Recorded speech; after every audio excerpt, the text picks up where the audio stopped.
Hari ini kita akan belajar kembali tentang kebenaran firman Tuhan. Kita akan melihat bahwa Tuhan kita itu baik adanya. Dia itu powerful, Dia itu luar biasa. Seringkali kita bikin kesalahan, bahkan kita melakukan kebodohan, kita melanggar peraturan dan ketetapannya saja. Tapi ketika kita ini balik kepada Tuhan, Tuhan kita yang kita sembah itu tetap luar biasa. Cukup dibutuhkan untuk kita ini bertobat dan balik kepada Tuhan. Cukup dibutuhkan hati kita ini lembut dan mau diajarin kebenaran firman Tuhan. Kalau kita ini mau benar-benar ikut Tuhan, kita harus merendahkan hati kita ini menjadi orang yang lemah lembut. Jangan kita maunya sendiri. Jangan merasa benernya sendiri. Kalau selama ini kita gagal, kita hancur, keluarga kita berantakan, anak-anak kita rusak, apa saja yang kita kerjakan tidak berhasil, apa saja yang kita kerjakan selalu bikin masalah, bahkan tidak mendatangkan berkat. Segala sesuatu yang kita kerjakan selalu saja jadi masalah buat orang lain dan buat masalah buat diri kita sendiri. Tuhan sanggup memulihkan. Bapak Ibu memiliki kondisi kayak apapun hari ini. Keluargamu hancur, hubungan keluargamu berantakan, keluargamu di ujung tanduk, hubungan suami istri yang sudah di ujung tanduk, anak-anakmu liar, kacau, bisnis ekonomimu, semuanya apa yang kamu kerjakan dalam kehidupanmu hancur dan berantakan, seakan-akan tidak ada jalan keluar sama sekali. Tuhan sanggup memulihkan. Dibutuhkan satu syarat, yaitu kita datang kepada Tuhan. Kita balik kepada Tuhan. Ketika kita balik kepada Tuhan, Tuhan sanggup memulihkan. Ibu nanti kita baca kisah lengkapnya di Lukas pasal yang ke-15 mulai ayat 11 sampai ayat berapa itu? Ayat 31. Bapak Ibu baca nanti di rumah, di tempat masing-masing, direnungin, jadi PR supaya ngerti. Ini perumpamaan tentang anak yang hilang tadi. Ini seorang anak laki, kita baca saja jauh lebih baiknya. Di Lukas pasal yang ke-15. Yesus berkata lagi, ada seorang yang mempunyai 2 anak laki-laki. Kata yang bungsu kepada ayahnya, Bapa, berikanlah kepadaku bagian harta milik kita yang menjadi hakku. Lalu ayahnya membagikan harta kekayaan itu di antara mereka. Beberapa hari kemudian anak bungsu itu menjual seluruh bagiannya itu, lalu pergi ke negeri yang jauh, di sana memboroskan harta miliknya dan berfoya-foya. Setelah dihabiskan semuanya, timbullah bencana kelaparan di negeri itu dan ia mulai melarat. Lalu ia pergi dan bekerja pada suatu majikan negeri itu. Orang itu menyuruhnya ke ladang untuk menjaga babinya. Lalu ia pergi mengisi perutnya dan ampas yang menjadi makanan babi, tetapi tidak seorang pun yang memberikannya kepadanya. Lalu menyadari keadaannya, katanya, betapa banyaknya orang upahan Bapakku yang berlimpah-limpah makanannya, tetapi aku di sini mati kelaparan. Aku akan bangkit dan pergi kepada Bapakku dan berkata kepadanya, Bapa, aku telah berdosa terhadap surga dan terhadap Bapa. Aku tidak layak lagi disebut anak Bapa. Jadikanlah aku sebagai salah satu upahan Bapa. Maka, perhatikan ayat yang ke-20 ini. Maka bangkitlah ia dan pergi kepada bapaknya. Dibutuhkan perubahan, dibutuhkan untuk orang yang membutuhkan breakthrough dan terobosan, dibutuhkan langkah untuk datang kepada Tuhan. Tanpa kita mau melangkah, bertobat, datang kepada Tuhan, tidak akan ada breakthrough dan terobosan. Makanya anak bungsu ini, dia bangkit dan pergi kepada bapaknya. Ketika ia masih jauh, ayahnya melihatnya dan lalu tergerak hatinya oleh belas kasihan. Perhatikan baik-baik. Ayahnya itu berlari mendapatkan dia, lalu merangkul dan mencium dia. Selalu ketika kita ini mau mulai balik kepada Tuhan, hati kita nempel kepada Tuhan, hati kita itu benar-benar mau cari Tuhan sungguh-sungguh, Tuhan datang menyambar kita dengan cepat. Ketika dilihatnya dari jauh, bapaknya tuh samperin dia. Dia berlari mendapatkan anak itu. Hebatnya Tuhan kita seperti itu. Ketika kita ini mau cari Tuhan sungguh-sungguh dan kita sadar dari semua kesalahan, pelanggaran kita, Tuhan sangat memulihkan. Engkau hari ini punya kesalahan yang paling dosa yang kacau, keputusanmu selama ini ngawur, sikap dan tindakanmu yang berantakan, kacau. Ketika engkau balik kepada Tuhan, Tuhan akan lihat kemurnian hatimu, kerinduan hatimu. Ketika engkau benar-benar mencari Tuhan dengan sungguh-sungguh, Dia akan datang berlari mendapatin kita. Dibutuhkan orang yang mau bertobat dan haus dan lapar akan Tuhan. Dibutuhkan orang yang benar-benar lapar dengan Tuhan. Bapak Ibu, selama kita ini ikut Tuhan dan mencari Tuhan, Tuhan akan kejar hati kita. Kemanapun kita pergi, Tuhan akan kejar kita. Perhatikan baik-baik. Sebelum kita bertobat saja, Yesus rela mati di kayu salib untuk nebus dosa kita. Apalagi kita yang sudah lahir baru, sudah ikut Tuhan, tapi selama ikut Tuhan juga bikin kesalahan dan pelanggaran, dan mulai bertobat dan balik kepada Tuhan, Tuhan akan kejar hati kita. Selama kita mencari Tuhan, Tuhan akan beresin hati kita. Kemanapun kita pergi, Tuhan akan kejar hatimu. Dan Tuhan akan bawa kamu ke dalam kehendaknya seperti yang Dia mau. Dibutuhkan hati yang rela, yang bertobat dan mencari Tuhan. Mau di apa-apapun juga, Tuhan kita itu Tuhan yang baik. Tuhan yang luar biasa. Tuhan yang sanggup memulihkan. Tuhan yang sanggup membawa kita dalam perkara-perkara ilahi yang besar. Tuhan punya tujuan dan rencana yang besar dalam kehidupan kita. Seringkali rencana itu gagal, seringkali rencana itu batal. Yang membatalkannya bukan Tuhan, kita sendiri, keputusan kita, sikap kita, perbuatan kita, kelakuan kita, dan karakter kita.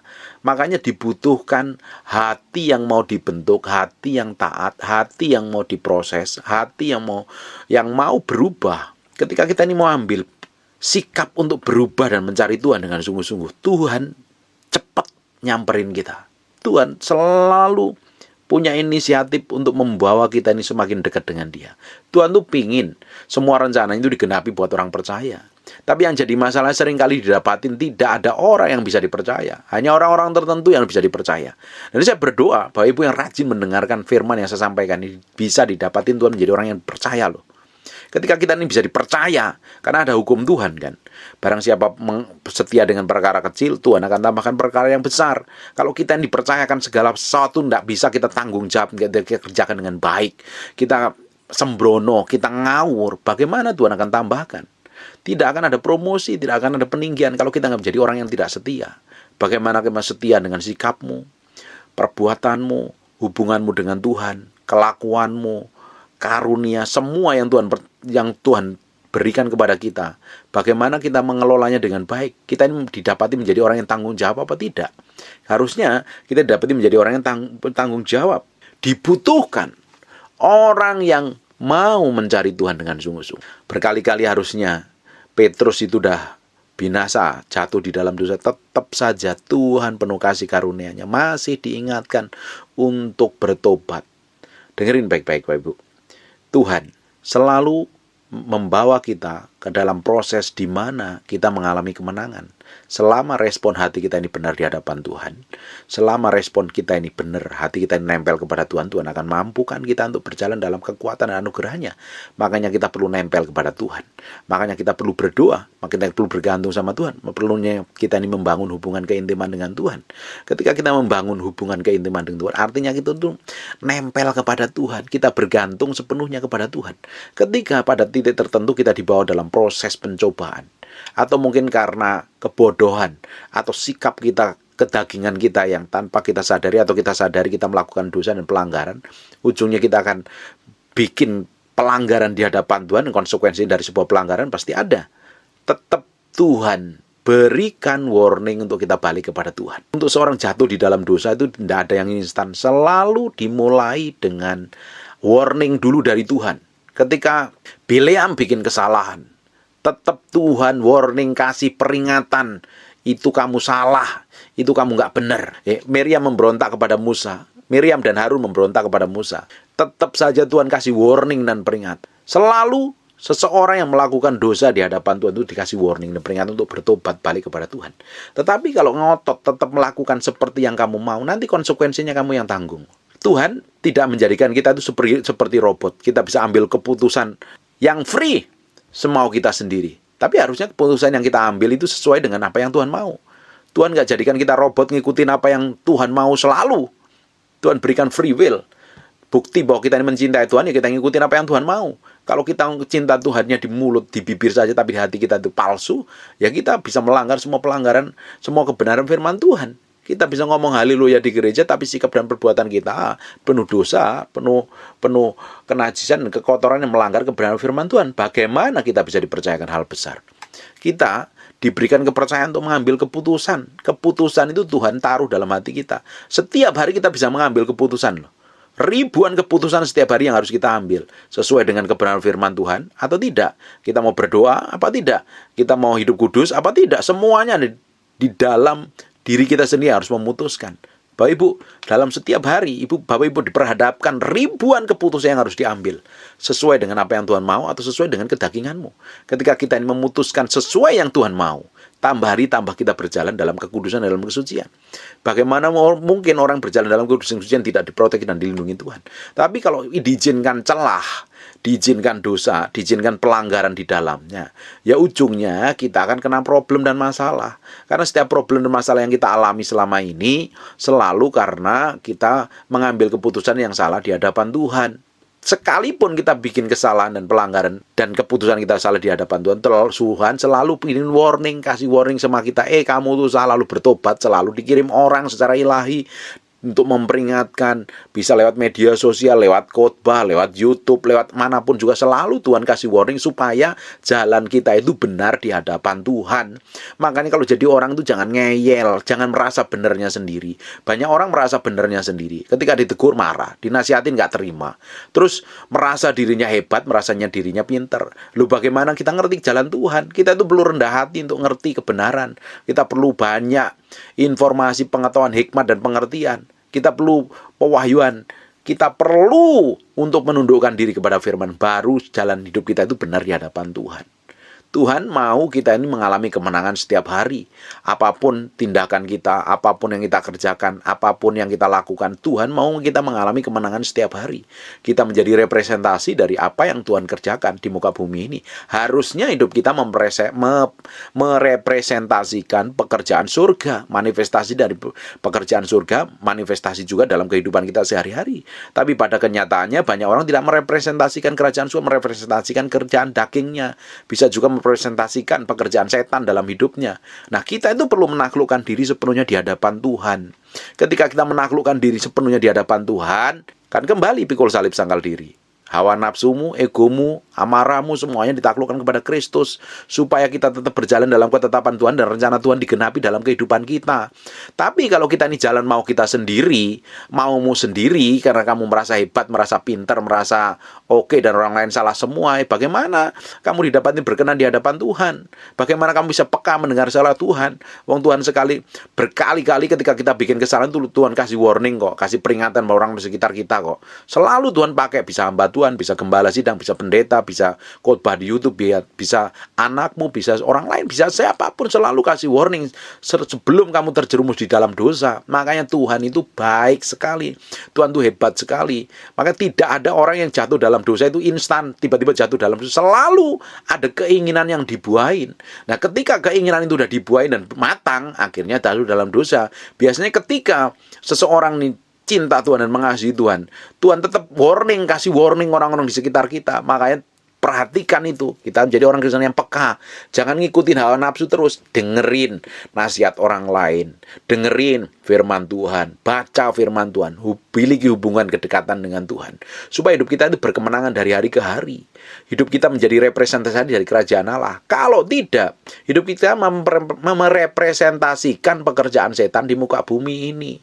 Dari beberapa hari yang lalu, dari khotbah minggu, saya udah ngomong bahwa hidup kita ini bisa jadi representasinya pekerjaan setan dan bisa jadi representasinya pekerjaan Tuhan di muka bumi. Tergantung keputusan kita.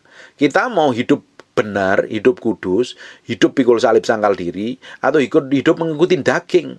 Dan banyak orang ngikutin dagingnya, nggak mau ngikutin apa yang Tuhan mau. Dipikir semua tindakannya merasa benar sendiri, merasa hidupku ya hidupku untuk aku, buat apa lagi hidup sekali kok nggak dinikmatin. Ya kita memang hidup dalam Tuhan itu juga nikmatin, tapi cara kita berbeda. Kita berjalan seperti apa yang Tuhan mau. Supaya hidup kita itu tambah hari, tambah berjalan dalam ketetapan Tuhan. Sekalipun kita nggak ada yang kebal dosa. Semua orang nggak ada yang kebal dosa. Bisa, saya pun nggak ada kebal dosa dalam diri saya. Bisa saja dengan keputusan yang salah, dengan keinginan daging saya menonjol, keinginan daging yang menguasai, saya bisa jatuh di dalam dosa. Tetapi Tuhan selalu kasih warning. Tuhan selalu kasih warning. Bapak Ibu, Tuhan itu kirim nabi pada bangsa Israel dan bangsa Yehuda. Selalu dikirim nabi. Kenapa? Memperingatkan orang Israel supaya jatuh dalam dosa. Sampai hari ini pun Tuhan itu beri Roh Kudus di dalam diri kita, selalu kasih warning kepada kita. Kamu tuh kalau salah kalau melakukan begitu nanti kamu hidupmu susah, hidupmu kacau. Kamu mesti balik kepada Tuhan. Kita tuh harus peka, ngerti warning itu loh. Tuhan Kirim nabi yang hebat kepada bangsa Israel supaya bertobat balik kepada Tuhan. Karena apa? Tuhan gak mau umatnya hancur. Tuhan gak mau hari ini kau dengar firman. Makanya kan banyak hamba Tuhan yang bagus-bagus khotbah ngomongin firman Tuhan tuh. Supaya apa? Semua orang itu berjaga-jaga, hidupnya kudus, hidupnya suci, tidak jatuh dalam dosa. Itu sebagai warning Tuhan, penyambung lidah Allah untuk ngomong kebenaran, supaya setiap orang percaya ini hidup dalam kebenaran kesucian. Makanya Tuhan kejar terus kita. Dikirim hamba Tuhan, dikirim orang percaya, selalu ngingetin kita, selalu membimbing kita, selalu menguatkan kita. Supaya apa kita? Supaya kita ini berjalan dalam ketetapan Tuhan. Tuhan tuh mau, setelah kamu lahir baru, Dia mau hatimu, Dia mau hidupmu jadi miliknya Dia. Jadi representasi dari apa yang Tuhan kerjakan di muka bumi. Nah, untuk sampai ke sana itu dibutuhkan matiin daging kita, hawa nafsu kita, keinginan kita. Kalau tidak, hidupmu tidak akan pernah berubah dari tahun ke tahun. Kita perhatikan banyak orang Kristen hidupnya tidak berubah dari ke tahun ke tahun. Tetap sama, tetap bermasalah dari ke tahun ke tahun. Dengerin baik-baik. Setiap masalah itu ada masa expirednya. Ada masa kadaluarsanya. Tapi saya nggak habis pikir dengan orang yang dari tahun ke tahun nggak pernah berkemenangan. Kenapa sih kok orang itu nggak pernah berkemenangan? Karena terus gagal terus dalam dosa yang sama terus. Tidak ada pengendalian diri, tidak ada penguasaan diri, tidak ada bagaimana menaklukkan mulutnya, pikirannya kepada Kristus. Ya ujungnya terus babak belur, hancur-hancuran. Saya nggak habis pikir kenapa orang bertahun-tahun jadi orang Kristen nggak berubah. Berarti ada yang salah loh. Kalau hidupmu dari tahun ke tahun tetap sama terus, berarti ada yang salah. Tuhan mau kita jadi kepala bukan ekor. Tuhan mau kita naik bukan turun. Tuhan mau kita berjalan dari kemuliaan satu pada kemuliaan yang lain. Tapi pada dasarnya banyak orang Kristen nggak mengalami kemenangan loh. Banyak orang Kristen nggak mengalami perubahan apa-apa. Justru malah hancur-hancuran. Kalau hidup kita tuh hancur-hancuran, artinya kita udah warning Tuhan dan kita tetap pilih pilihan yang salah dan kita melakukan dosa. Perlu balik kepada Tuhan. Tuhan tuh sanggup pulihkan hari ini. Kok dengar firman seperti ini? Kau yang berjinah, kau yang kumpul kebo, kau yang kepahitan, kau yang sakit hati, kau yang keras kepala, ngomongmu kasar dengan pasanganmu, kau yang sudah punya selingkuhan. Kau dengar firman ini dan kau punya hati balik kepada Tuhan. Tuhan dari jauh akan melihat, sambar kamu, samperin kamu dan peluk kamu. Dia merindukan setiap orang percaya hari yang dengar kebenaran itu balik dan bertobat. Itu hebatnya Tuhan kita. Seringkali kegagalan kita, apa yang kita lakukan ini gagal, hidup kita ini hancur, semua keputusan yang kita ambil itu salah karena bertentangan seperti apa yang Tuhan mau. Kita melakukan dosa, kita melakukan kenajisan, kita melakukan pelanggaran. Tetapi ketika kita datang hari ini kepada Tuhan, Tuhan penuh kasih karunia. Tuhan sanggup memulihkan keadaanmu. Hari ini keputusanmu dibutuhkan di hadapan Tuhan. Kamu harus memilih hidup benar di hadapan Tuhan. Balik kepada Tuhan. Jangan hidup dalam dosa terus. Tapi kalau engkau belum benci dan jijik dengan dosamu, engkau masih tetap cinta akan dosa kok. Percuma diomongin, dikotbahin. Percuma kamu datang ke gereja kalau kamu masih cinta akan dosa. Cinta dengan dosa, cinta dengan perselingkuhan, cinta dengan perzinahan, cinta dengan kepalsuan hidup, cinta dengan kepahitanmu. Percuma dikotbahin. Kamu tetap nggak akan mengalami perubahan sampai kamu ngambil keputusan untuk balik kepada Tuhan. Ketika waktu hatimu mulai berbalik kepada Tuhan, Tuhan akan samperin. Tuhan akan datang. Dari jauh, dia melihat anak bungsu itu, dan bapaknya nyamperin dia. Itu hebatnya Tuhan. Di ayat yang ke-20, perhatikan baik-baik. Bangkitlah ia dan pergi kepada bapaknya. Ketika ia masih jauh sekali, ayahnya telah melihatnya, lalu tergeraklah hatinya oleh belas kasihan. Ayahnya itu berlari mendapatkan dia, merangkul dan mencium dia. Apa yang terjadi? Pulang dikasih baju yang bagus dan pestain. Tuhan sanggup memulihkan hidupmu.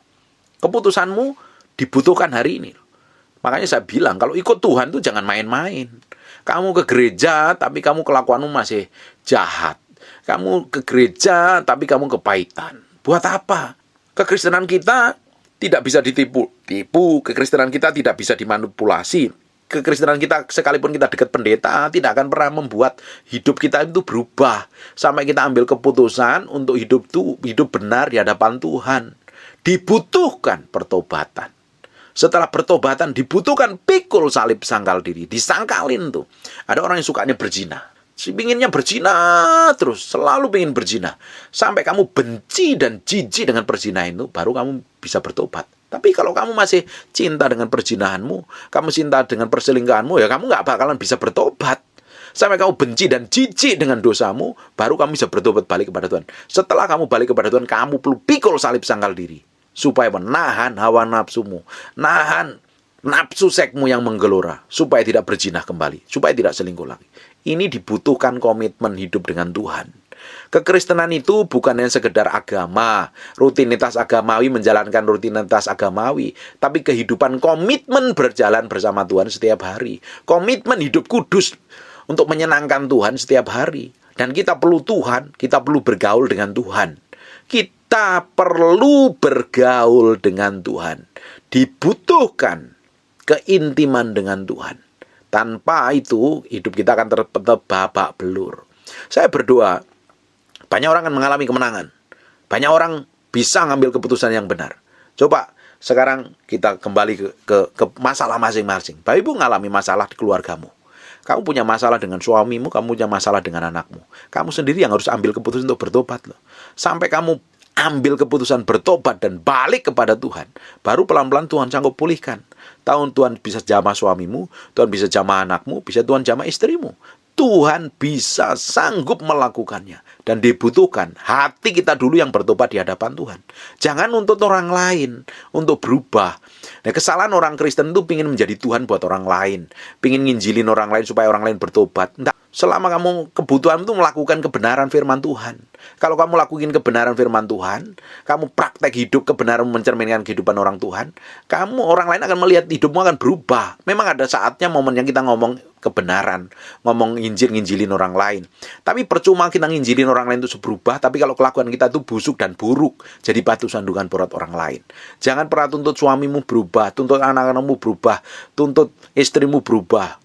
Tetapi kamu sendiri tidak mau berubah di hadapan Tuhan.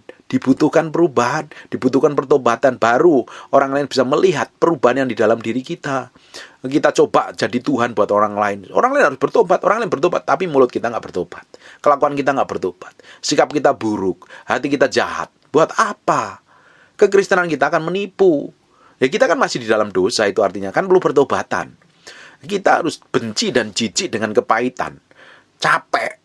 Baru kamu tuh kalau udah capek dengan kepahitan, akhirnya kamu benci dan jijik dengan dosa kepahitan, kamu bisa melepaskan pengampunan loh. Kalau kamu masih cinta dengan perasaanmu, cinta dengan hatimu, ya kamu masih tetap kepahitan. Kamu susah melepaskan pengampunan buat orang lain. Karena kamu sayang diri, kamu ngasihin dirimu sendiri. Kamu seperti princess, seperti kamu prince, seorang ratu dan raja yang ketika disakiti ingin balas dendam. Kalau kamu masih seperti itu, ya Tuhan jauh dari pemulihan. Tuhan gak akan lakukan pemulihan. Tuhan selalu memulihkan orang yang hatinya remuk dan hancur. Hati yang remuk dan hancur tidak kau pandang hina. Dibutuhkan peremukan yang di dalam ini loh, untuk bertobat balik kepada Tuhan. Kalau tidak akan ada pemulihan. Pemulihan itu dimulai dari pertobatan. Hati kita itu nempel kepada Tuhan. Hati kita itu mencari Tuhan. Tuhan kita itu Tuhan yang baik. Saya sudah buktikan. Perjalanan hidup saya membuktikan bahwa Tuhan saya itu yang saya sembah, yang saya layani itu baik adanya. Hebat, sanggup memulihkan. Tuhan pulihkan keuangan kami berdua, keluarga kami itu dipulihkan keuangan secara luar biasa. Kami diberkatin Tuhan. Pelayanan kami berkembang dahsyat luar biasa sekali. Kami bahkan memiliki visi memberi makan sebuah kota dan kami sudah lakukan. Dan itu untuk kemuliaan Tuhan, bukan untuk diri kami sendiri. Itu Tuhan sanggup memulihkan loh. Dulu kita itu benar-benar babak belur. Keuangan kita itu babak belur. Kita nggak pernah pegang uang. Bahkan kita mau beli beras aja bingung. Kadang kita punya mobil bagus saja, nggak mampu beli bensin, bayangin. Tapi orang lain nggak tahu. Saya tahu itu proses peremukan yang Tuhan izinkan. Lalu ketika saya ini setia dan tetap mencari Tuhan loh. Nggak ada ngomel, nggak ada gerutu, tidak ngeluh. Saya anti dalam hidup saya itu ngeluh. Saya anti banget dalam hidup saya itu menggerutu. Nggak ada. Paling penting adalah kita berjalan bersama Tuhan. Kita hidup bergantung sama Tuhan. Kita nikmati perjalanan bersama Tuhan. Kita nikmatin semua penderitaan proses. Dan hati saya kalau didapatin buruk dan busuk dan motivasi jahat, ya bertobat. Ketika hati saya ini benar-benar mencari Tuhan, saya dengan Holy Vibe ini bertobat sungguh-sungguh cari Tuhan. Tuhan pernah memulihkan dengan caranya yang ajaib. Tuhan kirim orang-orang secara spesial memberkati kami, buka bisnis kepada kami. Dan cara itu yang luar biasa Tuhan pakai. Sampai hari ini Tuhan berkatin kami. Dibutuhkan hati yang benar-benar memiliki respon yang benar di hadapan Tuhan. Kalau Tuhan sanggup memulihkan saya, nggak mungkin Tuhan nggak sanggup memulihkan kehidupan Bapak Ibu. Kalau kehidupan keluarga saya dengan istri saya itu bahagia setiap hari. Saya berdoa orang yang mendengarkan firman yang saya sampaikan, hidup hubunganmu suami istri juga bahagia loh. Kan saya sudah ngomong berkali-kali, percuma saya jadi pengkhotbah, percuma saya jadi hamba Tuhan kalau istri saya menikmati hidup saya. Kalau dia nggak bahagia dengan hidup, terbukti hari ini dia bahagia dengan hidupnya bersama saya. Dan saya berdoa, kebahagiaan ini terimpartasi. Hubungan suami istri yang baik ini akan terimpartasi pada semua orang yang mendengarkan firman. Itu dibutuhkan hidup kita yang taat di hadapan Tuhan. Tidak akan ada pemulihan sampai kita ini melangkah, bangkit, dan mencari Tuhan. Hari ini stop ngomelmu. Saya kemarin baca itu orang komentar, nyalain Tuhan lah, inilah Tuhan. Kalau mau nyalain Tuhan, kamu tuh siapa? Emang kamu siapa mau nyalain Tuhan? Artinya kamu gak bertobat. Dibutuhkan pertobatan kok. Kalau kita tuh masih suka nyalain orang lain, nyalain Tuhan. Karena kegagalan kita, karena kebodohan kita nyalain orang ini, nyalain Tuhan. Pemulihanmu akan jauh loh. Tapi kalau kita ini sadar diri dan bertobat. Orang kalau nyalain orang lain itu artinya nggak bertobat. Hatinya degil, hatinya keras. Tapi kalau orang itu mau koreksi diri dan bertobat balik kepada Tuhan, Tuhan sanggup memulihkan. Apapun masalahmu, Tuhan sanggup memulihkan. Kamu bikin kesalahan hari ini, jatuh dalam dosa, hidup dalam kubangan dosa yang jahat dan kelam sekalipun. Ketika hatimu bertobat dan balik kepada Tuhan, Tuhan sanggup memulihkan. Dari jauh Bapa akan samperin kamu, peluk kamu, kasih baju yang baru, pimpin kamu, bahkan bikin pesta. Suatu hari kamu akan mengalami kemenangan. Amin.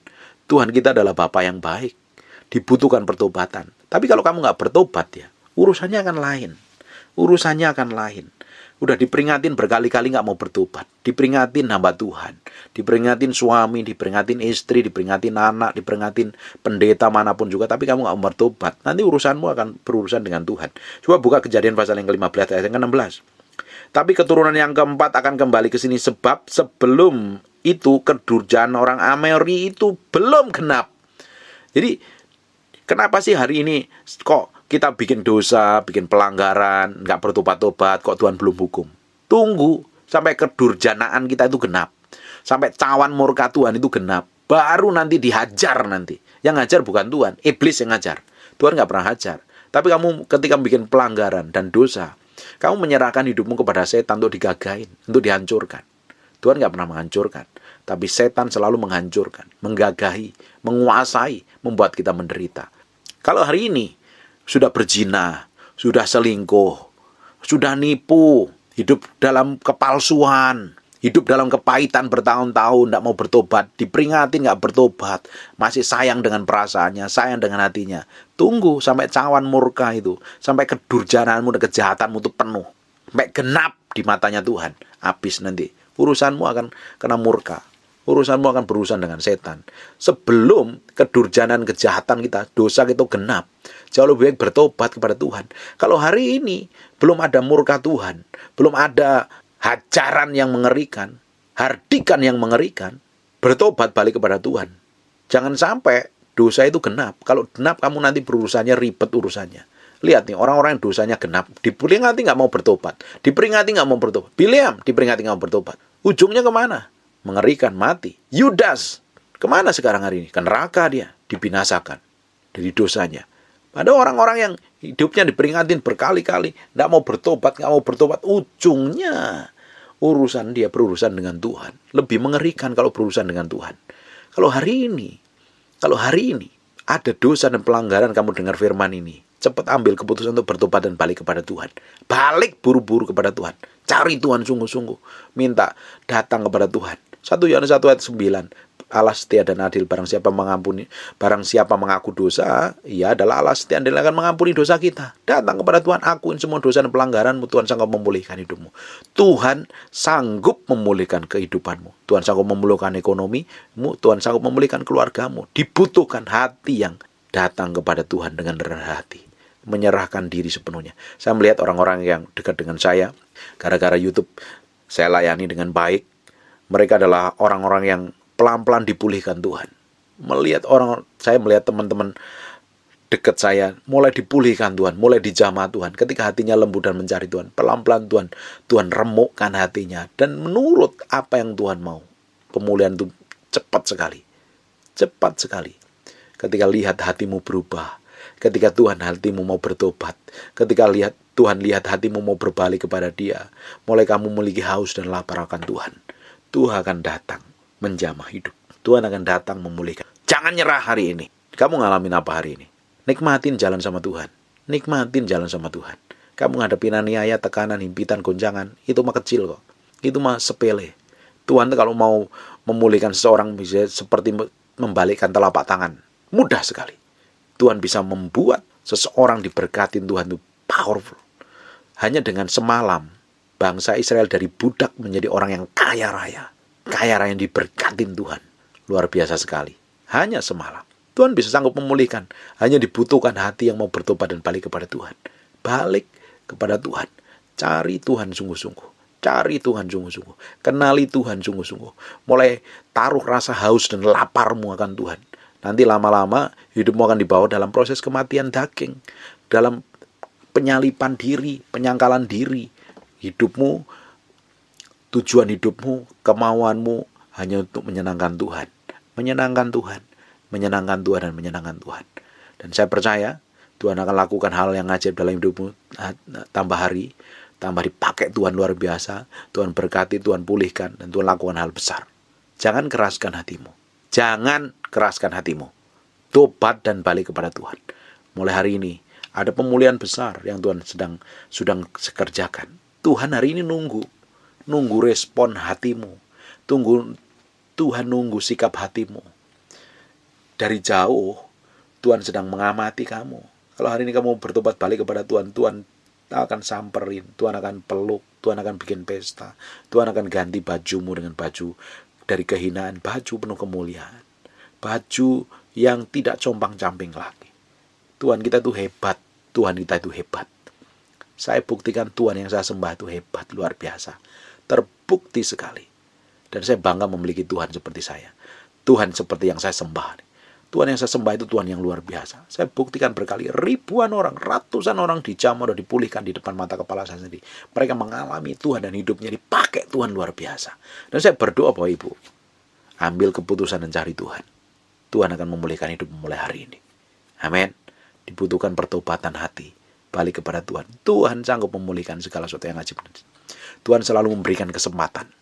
Tuhan selalu memberikan kesempatan untuk kedua, untuk bertobat balik kepada Dia. Kamu udah hancur-hancuran, kamu bikin dosa, kamu bikin pelanggaran, kamu nangis di hadapan Tuhan. Tuhan, aku gak layak. Tuhan, aku butuh Engkau. Tuhan, aku ingin dipulihkan. Tuhan, selama ini aku salah, aku bikin pelanggaran. Hidupku ngaco dan gak benar. Tuhan, selama ini aku menyakitin hatimu. Aku mendukakan Roh Kudus terus. Tuhan, aku mau balik kepadamu. Tuhan, aku mau balik kepadamu. Berikan kemampuan dan kekuatan untuk aku hidup kudus dan hidup benar sesuai yang seperti Engkau mau.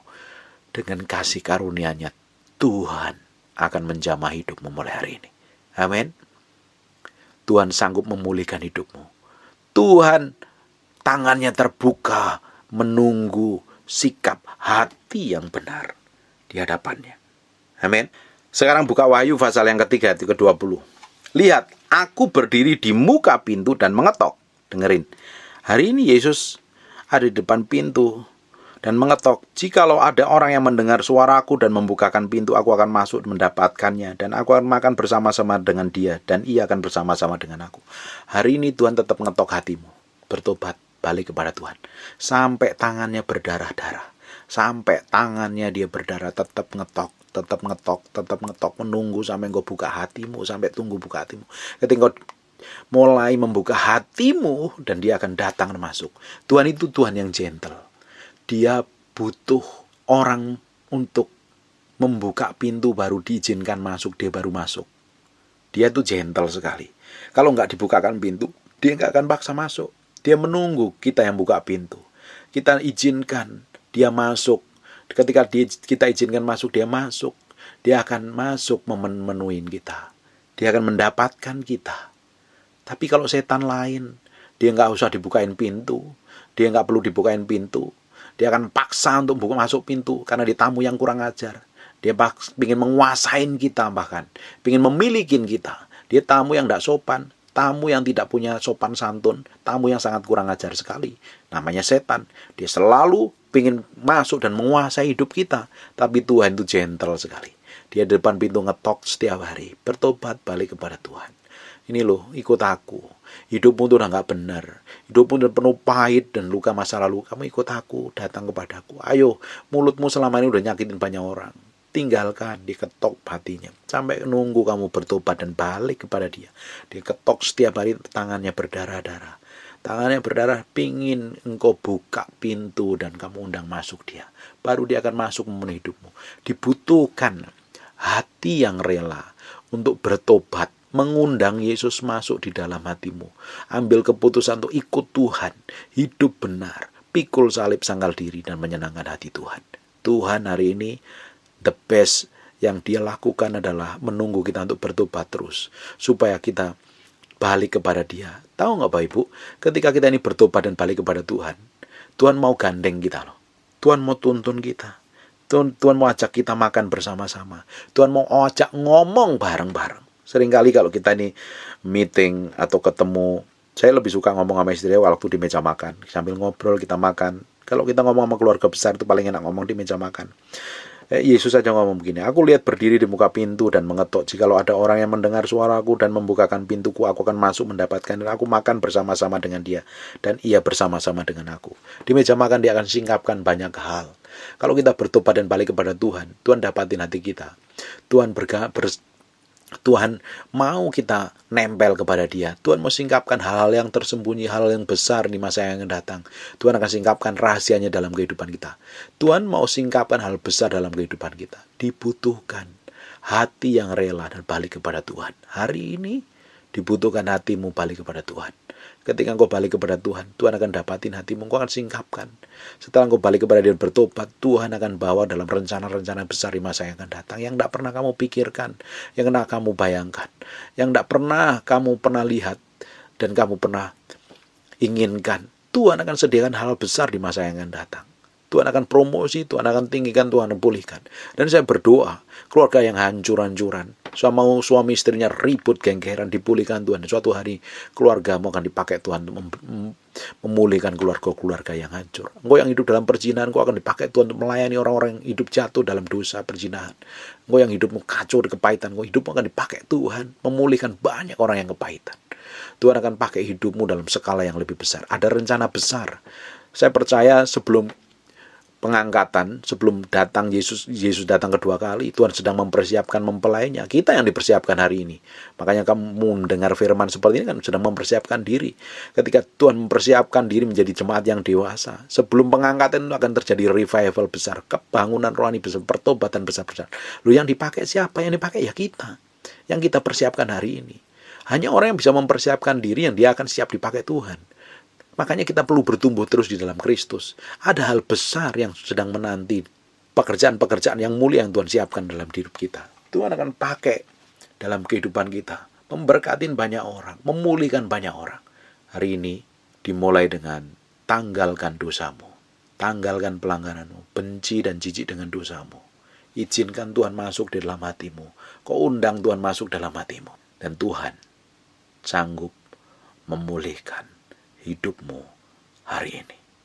Tuhan sanggup memulihkan hidupmu hari ini. Undang dia masuk. Jangan biarkan di depan pintu. Mengetok terus dengan tangannya berdarah-darah. Izinkan dia masuk. Membalut, memulihkan. Dia akan memelukmu. Dia akan memuaskan hidupmu dengan kebajikan, kemurahan, damai sejahtera. Dan Tuhan akan bawa dalam pemulihan. Pemulihan demi pemulihan. Terus sampai Tuhan bekerja secara dahsyat dalam kehidupan kita. Amin. Tutup matamu, kita berdoa. Bahwa dalam nama Yesus kami izinkan Kau bekerja. Kau bekerja berkuasa melalui firman ini. Buat beberapa orang itu bertobat, benci dan jijik akan dosanya. Ambil keputusan untuk hidup benar. Ambil keputusan untuk menaruh hatinya, hidupnya sepenuhnya di hadapan Tuhan. Kau sendiri yang bekerja secara ajaib dan dahsyat. Kau sendiri yang berkuasa. Kau sendiri yang memulihkan hidup mereka. Menjamah mereka satu persatu dan dibawa dalam pusat kehendak-Mu. berjalan seperti yang Kau mau, dan mendapati menjadi orang yang berkenan di hadapan-Mu. Terima kasih Tuhan, jamah satu persatu. Buat mereka hatinya lembut dan bertobat balik kepada Tuhan. Penuhi dengan kasih-Mu, peluk dengan kasih-Mu. Pulihkan mereka dalam nama Yesus. Semua orang yang mengalami kesulitan, hubungan yang rumit, hubungan yang kacau, keuangan yang kacau, Tuhan pulihkan. Tuhan pulihkan. Tuhan pulihkan. Aku berdoa tidak akan ada orang yang lagi kekurangan. Tidak ada lagi orang yang hidupnya kacau dan berantakan. Mereka akan mencari Tuhan dan sungguh-sungguh hidupnya dijamah Tuhan. Menjadi berkat. Bahkan menjadi orang yang melayani orang lain dan berkatin orang lain. Dipulihkan dan menjadi orang-orang yang dipakai Tuhan untuk memulihkan. Menjadi representasi dari kerajaan Allah. Semua orang yang mendengar firman yang hamba-Mu sampaikan itu Tuhan jamah masing-masing di tempat mereka berada. In Jesus name. In Jesus name. In Jesus. Mau berdoa untuk orang yang sakit. Taruh tanganmu di bagian yang sakit. Mau berdoa dalam nama Yesus.